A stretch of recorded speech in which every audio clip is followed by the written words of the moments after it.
নিষিদ্ধ চাওয়া লেখিকা আফরোজা পর্ব 94 ও 95। ফজরের আজানের আওয়াজে ইসরাতের ঘুম ভাঙল। ইসরাতের নিঃশ্বাস নিতে কষ্ট হচ্ছে। সজল ইসরাতের উপরে শুয়ে থাকায় ইসরাতের বুকে মাথা রেখে সজল গুটিসুটি মেরে ঘুমিয়ে আছে। ইসরাতের সজলের ওপরে খুব রাগ হচ্ছে। সারা রাত ওকে জ্বালাতন করে এখন নিজে শান্তিতে ঘুমাচ্ছে। ইসরাত সজলের মাথায় আলতো করে হাত রেখে সজলের মুখের পানে তাকালো। সজলকে ঘুমন্ত অবস্থায় নিষ্পাপ বাচ্চাদের মতো লাগে। সজলের চেহারায় অনেক নূর। সজলের বয়স যে 35 বছর। সজলকে দেখে বোঝা যায় না, মনে হয় সজল 20 বছরের এক যুবক। কিশোরী বয়সে সজল নামের মানুষটি মনে বাসা বেঁধেছিল। মানুষটাকে পাওয়ার জন্য মোনাজাতে কতই না কান্না করেছে। দিন শেষে মানুষটাকে পেয়েও গেছে। পাওয়ার পরে ইসরাতের এখন মনে হচ্ছে এই সজলকে সে ভালোবাসে নাই। সজল বহুরূপী। সজলকে ইসরাত এখনো চিনতেই পারেনি। কেন তার এত রূপ? পুরুষ মানুষ যে বহুরূপী হয় সজলকে না দেখলে ইসরাত বুঝতেই পারত না। সজল অনেক ভালোবাসা দেখায়, আবার ওকে আঘাত করতেও সময় লাগে না। ভালোবাসলে নাকি সব মেনে নিতে হয়, কিন্তু ইসরাত যে মেনে নিতে পারছে না। ইসরাতের মনে অনেক প্রশ্ন। সজলকে পাপের জগৎ থেকে ফিরিয়ে আনতে হবে। আল্লাহ বলেছে, তুমি জেনে শুনে পাপ করো না।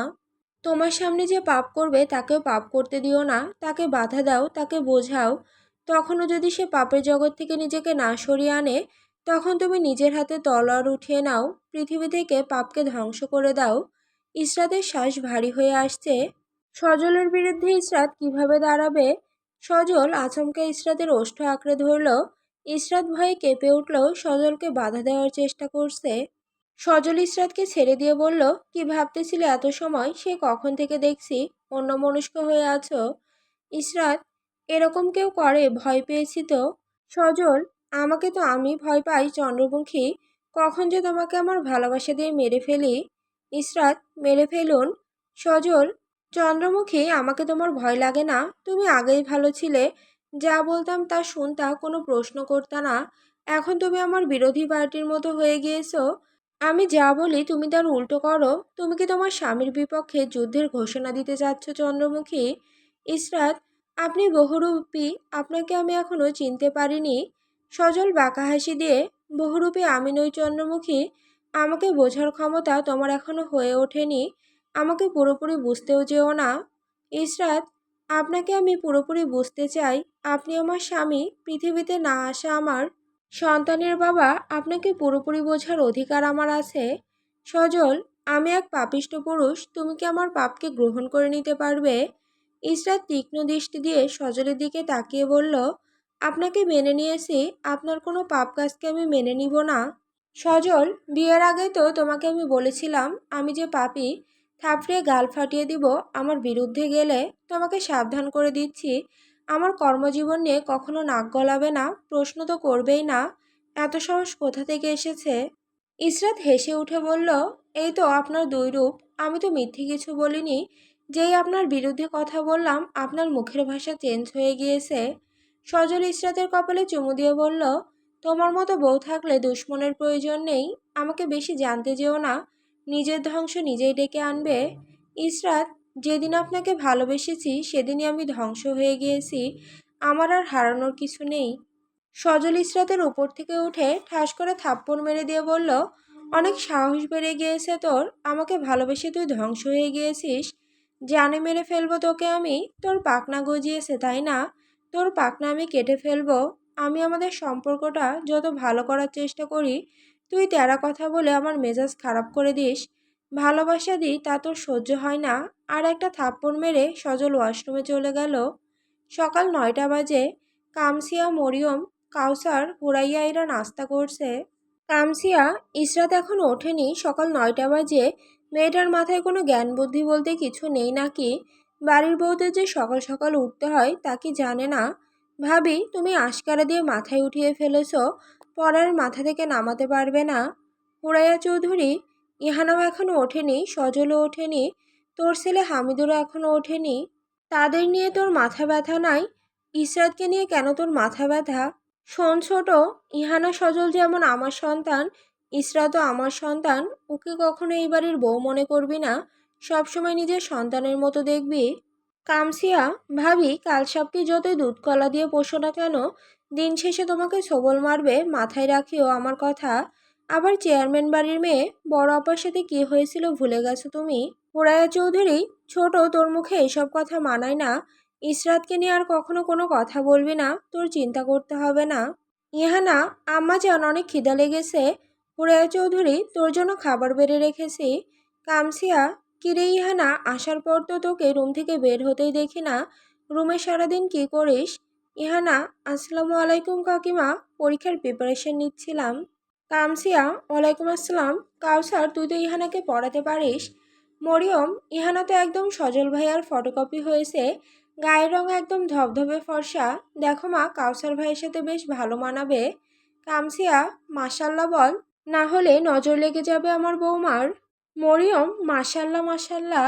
ইহানার বুকে মোচড় দিয়ে উঠল। কথাটা বিষের মতো ইহানার শরীরে ছড়িয়ে পড়ছে। ইমতিয়াজ ছাড়া ওর পাশেও অন্য কাউকে মেনে নিতে পারবে না। গলা দিয়ে আর খাবার নামছে না। কাউসার ইহানাকে পর্যবেক্ষণ করল। ইহানা বেশ সুন্দরী, কিন্তু কাউসারের ইসরাতকে মনে ধরেছে। ইসরাতের তুলনায় ইহানা বেশি সুন্দর, কিন্তু কেন জানি কাউসারের কাছে ইসরাতের মায়াবী চোখ, হলদে মুখ, পাতলা পাতলা ঠোঁট, ঘন কালো চুল, ভীতু চেহারা চোখের সামনে ভাসতে। কাউসারের মনে দরজা খুলে ইসরাত প্রবেশ করেছে। কাউসারের খাওয়া শেষ হয়ে গেছে অনেক আগে। ইসরাতকে দেখার জন্য এখনো ডাইনিং টেবিলে বসে আছে। হুরাইয়া চৌধুরী: কিরে বাবা ইমতিয়াজ, না খেয়ে কোথায় যাচ্ছিস? ইমতিয়াজ ইহানাকে আর কাউসারকে নাস্তা খেতে দেখে পাশ কাটিয়ে চলে যেতে চেয়েছিল। কিছুদিন পর ইহানা যে কাউসারের বউ হবে তাও মেনে নিতে পারছে না।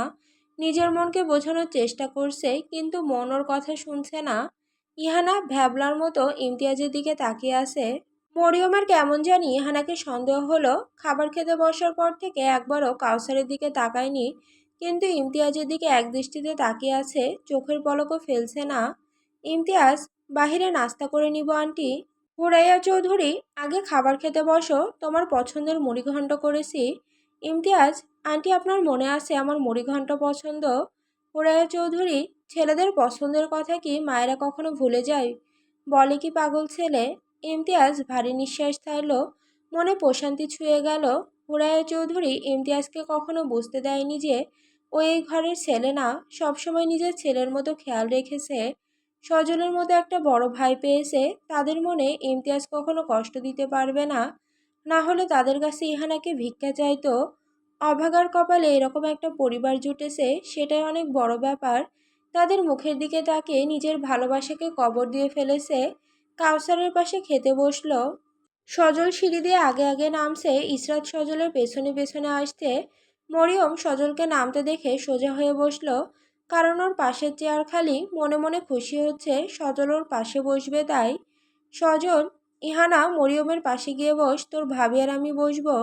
ইহানা: আমার খাবার খাওয়া শেষ, তোমরা বসো। হুরাইয়া চৌধুরী: কিছুই তো খাসনি, প্লেটের খাবার প্লেটেই রয়েছে, খাবার আগে শেষ কর। মায়ের ধমকে ইহানা নিজের প্লেট নিয়ে মরিয়মের পাশে বসে খাওয়া শুরু করলো। কামসিয়া: ক্যারে সজল, বউকে তোর পাশে না বসিয়ে কি তোর গলা থেকে খাবার নামবে না? সজল: কাকিমা, ওর 1 ইঞ্চি দূরত্ব আমার সহ্য হয় না। কামসিয়ার সজলের কথায় গা জ্বলে যাচ্ছে, মুখ বাঁকিয়ে মনে মনে বলল, বউয়ের যে চেহারা, এই বউ নিয়ে আদিক্ষেতার শেষ নেই। সজল: দাঁড়িয়ে আছো কেন? ইসরাত: আমি পরে খাবো। সজল: মেজাজ এমনি খারাপ আছে, আর খারাপ করিও না, সুন্দর মতো এসে বসে খাবার খাও। হুরাইয়া চৌধুরী ইসরাতের মাথায় হাত রেখে বলল, কি হয়েছে? কালকে থেকে দেখছি দুজনের ভিতর খুনসুটি লেগে আছে। সজল: বকা দিয়েছে নাকি মেরেছে? সজল: ওকে আমি কিছু বলিনি আম্মাজান, ওই উল্টাপাল্টা কথা বলে আমার মাথাটা খারাপ করে দেয়। কামসিয়া: আমি আসার পর থেকেই নোটিশ করেছি, সজল যাই বলে ইসরাত শোনে না। বাড়ির বউদেরা তো জেদ ভালো না, পুরুষ মানুষের মুখে মুখে ভালো মেয়েরা তর্ক করে না, মেয়েটা উড়নচণ্ডী বেশি। সজল: কাকিমা, আমাদের বিষয়ে আপনি আর কখনো কথা বলবেন না। ও আমার বউ, ও আমার উপরে জেদ দেখাক, রাগ করুক, ওর যা খুশি আমার সাথে করুক, আমি ওর স্বামী, আমার উপরে জিদ দেখাবে না তো কার উপরে দেখাবে? ওকে কিছু বলার অধিকার আমি কাউকে দেইনি। ওর সাথে কেউ যেন উঁচু গলায় কথা না বলে। ইসরা যদি কখনো কোনো ভুল করে আমাকে বলবেন, তার বিচার আমি করব, কিন্তু আপনারা ওকে কেউ কিছু কখনো বলবেন না। তুই এখনো দাঁড়িয়ে আসিস কেন? খেতে আয়। ইসরাত: খাবো না বলেছি না। সজল: তোকে তো আমি খাবার খাইয়েই ছাড়বো বলে উঠে দাঁড়িয়ে ইসরাতকে চেপে ধরে মুখে খাবার ঢুকিয়ে দিল। ইসরাতের নাকে মুখে খাবার উঠে গেছে। ইহানা দৌড়ে গিয়ে ইসরাতকে পানি দিল। সজল ইহানার হাত থেকে পানির গ্লাস নিয়ে ইসরাতের মাথায় হাত বুলাতে বুলাতে পানি খাওয়াচ্ছে। আস্তে করে বলল, সেই তো আমার হাতে পানি খেতে হচ্ছে এখন। তোমার জিদ কোথায় গেল? তেরামি বেশি করলে জানে মেরে ফেলবো।